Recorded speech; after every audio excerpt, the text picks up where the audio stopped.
Update nga pala dito sa ating future hen. Ito na siya. Pasensya na kung ngayon lang nakapag-upload. Ito.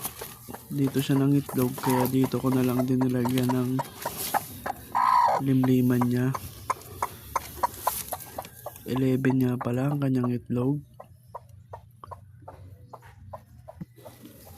Update ko lang sa inyo. Ito na ba ang ating sign para magparami ng manok?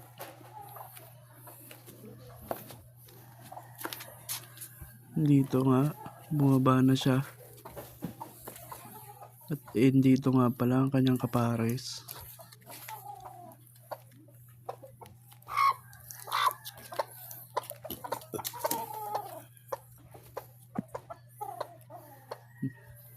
Sign na ito.